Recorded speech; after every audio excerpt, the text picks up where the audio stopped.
दोस्तों नमस्कार। इस वक्त हमें वाराणसी कचहरी में कचहरी का माहौल इधर बीच कुछ दिन से तनावपूर्ण है।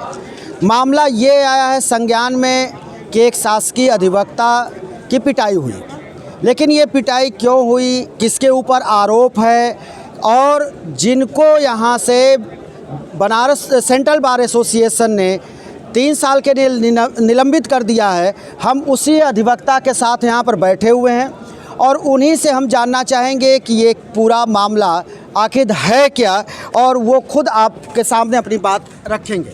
तो पहले तो आप अपना परिचय दे दीजिए और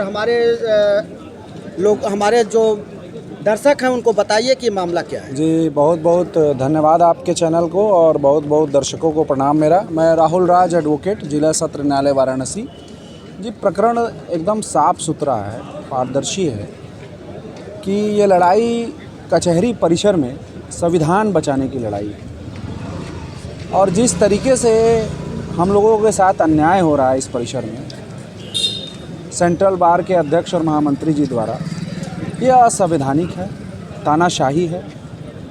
और मैं आपको बता दूं कि प्रकरण ये है कि एक पक्ष का सुना जा रहा है, एक पक्ष का नहीं सुना जा रहा है, क्योंकि वो हमारे महामंत्री जी के जो है साड़ू लगते हैं, रिश्तेदार हैं, जो सच्चाई है।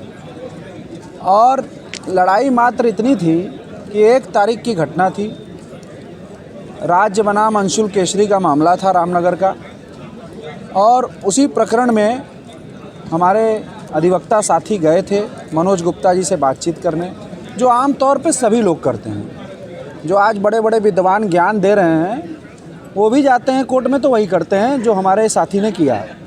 मतलब करने का मतलब ये कि एक दूसरे की मदद, सहायता, सहयोग, ये किसी से छुपा नहीं है। ये हमारे कचहरी की परंपरा भी रही है कि एक दूसरे की जूनियर सीनियर और एक सरकारी वकील अपने अधिवक्ता की मदद करता है और हम लोग भी सरकारी वकील की मदद करते हैं। लेकिन उन्होंने मदद के लिए घूस मांगा, ये सच्चाई है, पैसा मांगा, और साथ ही हमारे साथी से बदतमीजी भी की।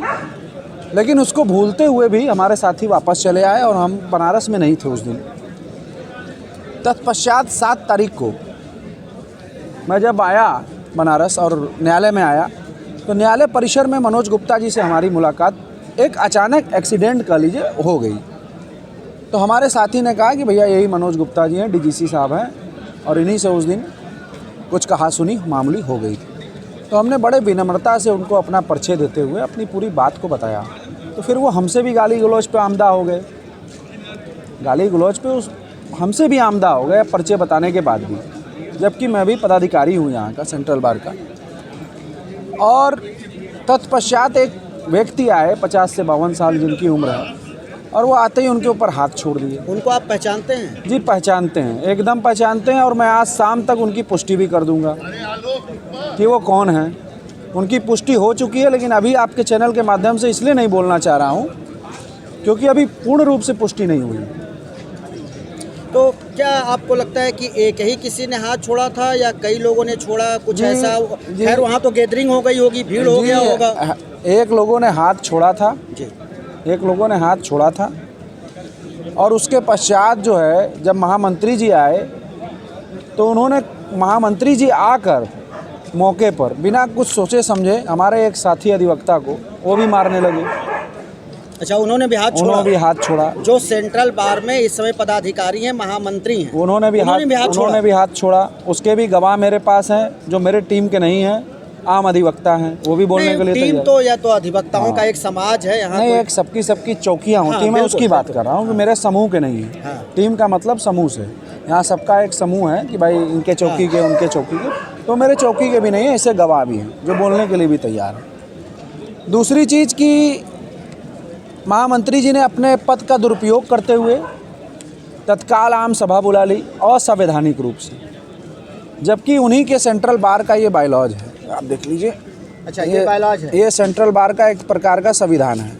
दोस्तों ये राहुल राज जी ये बायलॉज दिखा रहे हैं, ये सेंट्रल बार एसोसिएशन जो यहाँ काम करता है उसका ये बायलॉज है। इसको हम कुछ पढ़ेंगे तो फिर हम आपको बताएं। इसका मैंने हिंदी में अनुवाद करा दिया है ताकि हमारा भारत देश है और हिंदीवादी ज़्यादा हैं। हम अपने दर्शकों को बता दें कि जो बायलॉज की जो इन्होंने हिंदी ट्रांसलेशन करके जो इन्होंने 5-6 लाइन लिखा है उसको हम आपको सुना देते हैं पढ़ करके। इन्होंने लिखा है कि सदस्य का निष्कासन, किसी भी सदस्य के निष्कासन के लिए आम सभा की बैठक आहूत किया जाएगा।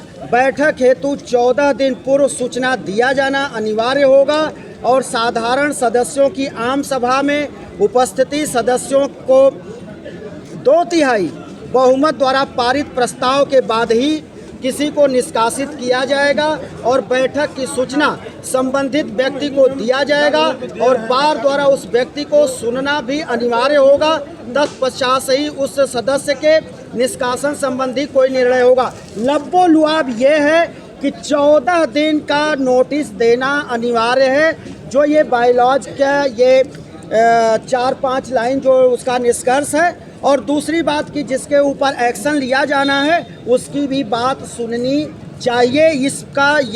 इसमें साफ साफ लिखा गया है। यही तो कहना चाहते हैं आप? बिल्कुल बिल्कुल बिल्कुल। अच्छा, एक चीज़ जो निकल करके आ रही है, जो कई जगह से इस तरह की खबरें आ रही हैं कि कुछ जाति को लेकर, कुछ रिश्तेदारी को लेकर, तो ये जो बार है, आपका एसोसिएशन है, एक ये आपका गार्जियन एक तरह से देखा जाए तो होता है, तो क्या यहाँ पर आज की स्थिति ऐसी बन गई है कि जातिवाद और रिश्तेदारीवाद ये सब भी निभाया जा रहा है? जी देखिए, बिल्कुल ऐसा लगता है आपको? जी बिल्कुल, ये मैंने पहले दिन से ही कहा है कि सेंट्रल बार के जो महामंत्री हैं उनके स्वजाति के उनके साड़ू भाई हैं मनोज गुप्ता जी, जो शासकीय अधिवक्ता हैं।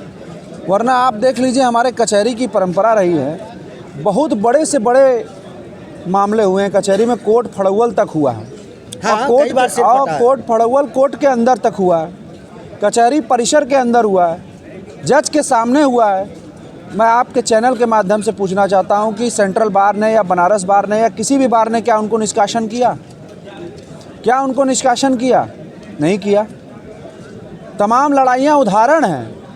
क्या करते थे? सदन में बुलाया जाता था और जिसने गलती की उससे माफ़ी मंगाकर, क्षमा याचना लिखवाकर, सामने वालों को संतुष्ट कर बार जो है समझौता करा देती थी। तो क्या आप इसके लिए तैयार हैं कि आप क्षमा याचना, मान लीजिए, देखिए आप अभी एज में कम हो सकते हैं, जी। और क्या ये एक सम्मान करते हुए कचहरी का, अधिवक्ताओं का, क्या ये जो आप बात कर रहे हैं इसके लिए आप तैयार हैं?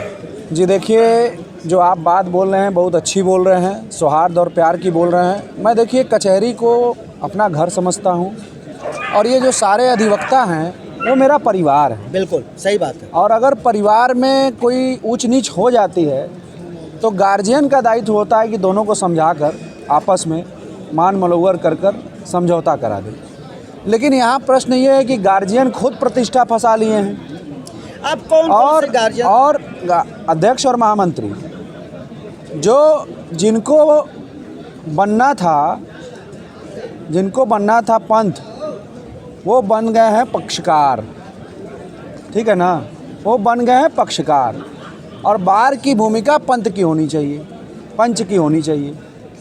तो पंच की भूमिका में ना होकर वो पक्षकार जब बन जाएगा तो हमारे जैसा नौजवान धरना पे बैठने के लिए आमदा हो जाएगा। आपका राइट है, और मैं संवैधानिक तरीके से आंदोलन कर रहा हूँ। दूसरी सबसे आपकी बात को मैं पूरी कर दूँ, मैं हर तरीके से, जबकि मैं दोषी नहीं हूँ, हर तरीके से मैं अधिवक्ता हित में तैयार हूँ। अच्छा, आपने जो है सेंट्रल बार के अध्यक्ष से आप मिले थे या बनारस बार के अध्यक्ष से आप मिले थे? जी, मैं सेंट्रल, जब ये घटना घटी उसके बाद, चूँकि सेंट्रल बार की घटना है तो मैं सेंट्रल बार के अध्यक्ष जी से मिला था, ज्ञापन भी दिया था। मंगलेश दुबे जी? जी, मंगलेश दुबे जी से मिला था और मैंने ज्ञापन भी दिया, उसकी छाया प्रति भी मैं रखा हूँ। और मैंने अपनी बात को रखने के लिए अवसर भी मांगा, लेकिन मुझे उस सदन में अवसर नहीं दिया गया बोलने का। ये मेरी अभिव्यक्ति की आज़ादी का हनन भी हुआ। और उसके बाद मैंने कई बार कांटेक्ट करने की भी कोशिश की, फ़ोन से बात भी की, व्यक्तिगत भी मिला और मामले का निस्तारण करने के लिए उनसे निवेदन भी किया और पूर्व के उदाहरण भी दिए कि कई सारे मामले हुए हैं, उसमें भी समझौते सुलह हुए हैं। और मेरा आपके चैनल के माध्यम से ये कहना है, जो मैं हमेशा कहता आ रहा हूँ पहले दिन से, कि मुझे आप दोष मुक्त मत करिए। मेरा निष्कासन वापस लीजिए। और अगर आपको लगे जांच कमेटी द्वारा जांच में मिले कि नहीं राहुल राज ने घटना की है या करवाई है, तो आप मुझे दोष सिद्ध करते हुए पुनः निष्कासन कर दीजिएगा। ये आप बहुत ही जो है साफ बिल्कुल से आपने अपनी बात रख दी कि नहीं, अगर हम दोषी पाए जाते हैं तो हमको निष्कासन कर दिया जाए। और आप तैयार हैं और कि तैयार हैं, आप तैयार हैं कि बिल्कुल ये अगर तैयार हैं। बड़े लोग जो है, जो अधिवक्ता हैं या संघ है या एसोसिएशन, अगर वो बैठ करके जो निर्णय ले, हम और तैयार उससे हैं। हमारा जो आप हर तरह से तैयार हैं। अच्छा, एक बात और हम आपसे जानना चाहेंगे।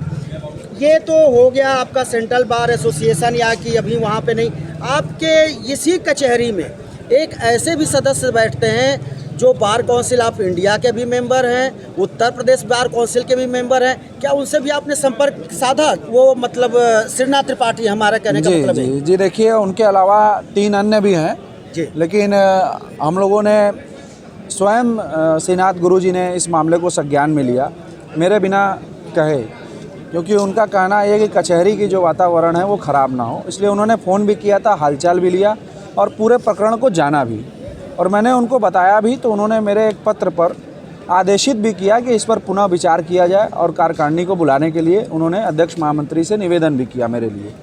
तो उन्होंने तो अपना दायित्व दिया लिखकर, लेकिन उसके बावजूद अध्यक्ष और महामंत्री आम सभा क्यों नहीं बुला रहे हैं? क्या दिक्कत है उनको आम सभा बुलाने में?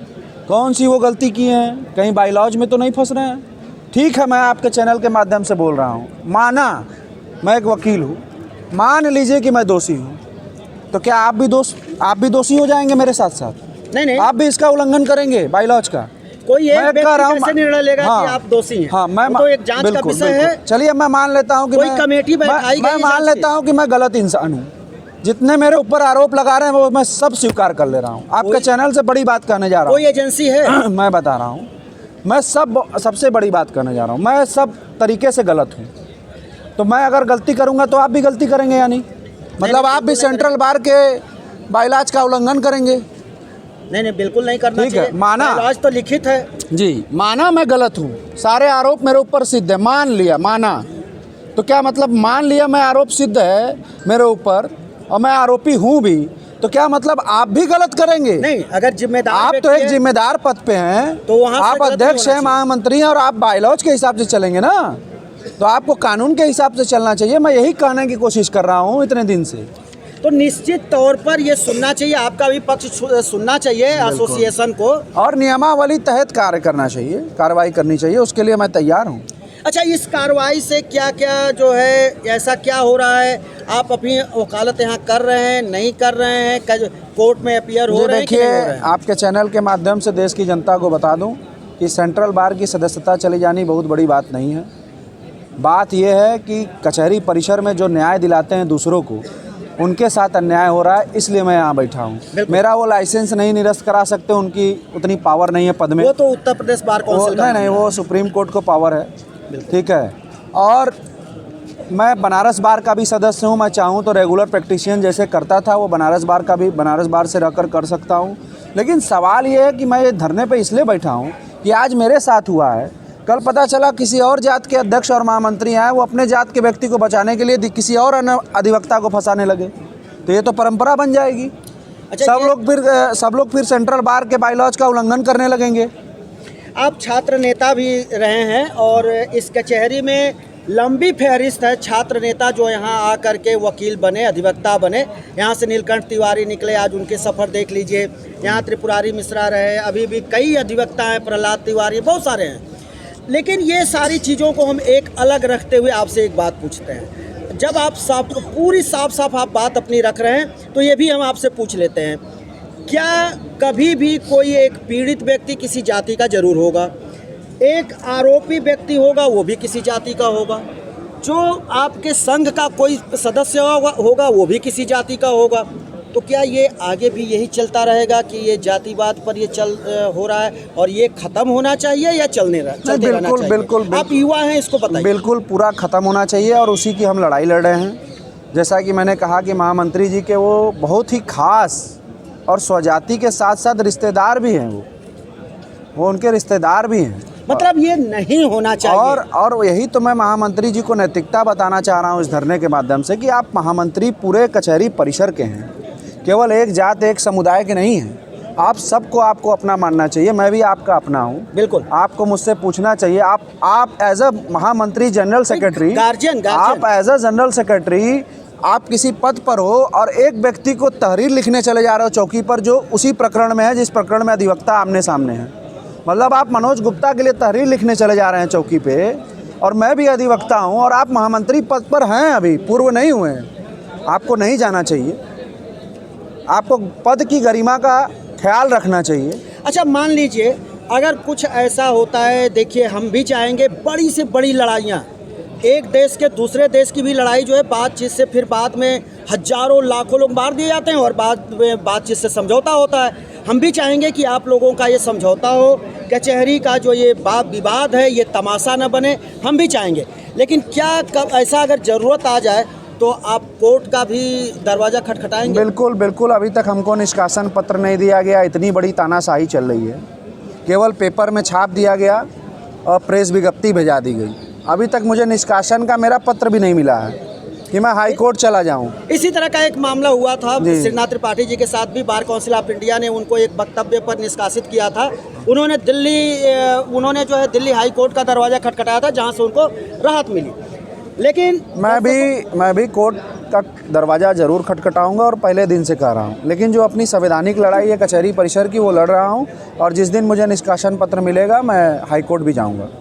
हाई कोर्ट से भी लड़ाई लड़ना ये आपका एक राइट है, आप बिल्कुल अपनी बात को कहेंगे, आप कोर्ट भी जा सकते हैं। लेकिन आप चाहते हैं कि लोग जो है बीच बचाव हो, लोगों के बीच बैठ करके आपस में ये समझौता हो जाए। बिल्कुल। कुछ लोगों मेरे अंदर किसी प्रकार का ईगो नहीं है पर्सनल, और किसी प्रकार का अहंकार नहीं है। मैं कचहरी परिसर की गरिमा को बनाए रखने के लिए, अधिवक्ता की गरिमा को बनाए रखने के लिए मैं हर तरीके से झुकने के लिए तैयार हूं। आपके चैनल के माध्यम से बता रहा हूं। दोस्तों, एक बात यहाँ पर आज क्लियर हो गई है। तमाम आपने वीडियो देखा होगा, लेकिन आज ये बात क्लियर हुई है कि राहुल राज हर तरह के रास्ते अपनाने को तैयार हैं, क्षमा मांगने को तैयार हैं, कचहरी के वातावरण को शुद्ध रखा जाए इसके लिए ये तैयार हैं। एक बात और हम बता दें, बहुत ही विशेष जानकारी हम देना चाहते हैं। राहुल राज जिस तरह से अपनी बात पूरी साफ शब्दों में इन्होंने सामने रखा, इसी तरह से हमने प्रयास किया उस शासकीय अधिवक्ता से जिनके साथ ये घटना घटी, जो कथित रूप से कहा जा रहा है, लेकिन उन्होंने अपना बयान देने से इनकार कर दिया। और उनकी बात अब जो है पूरे कचहरी में कहीं न कहीं ये तैर रही है कि वो कहीं पीछे भी हट रहे हैं, कहीं उनके तरफ से ये कहा जा रहा है कि राहुल राज ने उनके ऊपर हाथ नहीं छोड़ा, किसी अन्य ने हाथ छोड़ा। तो ये एक जांच का विषय बनता है। लेकिन अगर ये तैयार हैं तो जो एसोसिएशन से जुड़े लोग हैं वो और ये सभी एक परिवार के हैं। सीनियर अधिवक्ता एक साथ मिल बैठ करके इस मामले को अगर हल कर लेते हैं तो ये सिर्फ कचहरी का वातावरण शुद्ध नहीं करेगा, बल्कि बाहर का भी वातावरण शुद्ध करेगा। अधिवक्ताओं को कहीं न कहीं कोर्ट के अंदर जज भी इसी बात से इंगित करता है कि ये विद्वान अधिवक्ता, जब विद्वान अधिवक्ता हैं तो फिर आपस में किसी तरह की राजनीति से ऊपर उठकर इनको एक साथ मिल बैठकर इस तरह के विवाद को समाप्त करना चाहिए। राहुल राज जी, अगर हमने सही कहा है तो बताइए हाँ या ना? जी सही है, बिल्कुल सहमत हूँ मैं आपके बात से, बिल्कुल सहमत हूँ। दोस्तों, हम फिर किसी दूसरी वीडियो को लेकर हाजिर होंगे, तब तक शिवमूर्ति दुबे को दे दिए इजाज़त।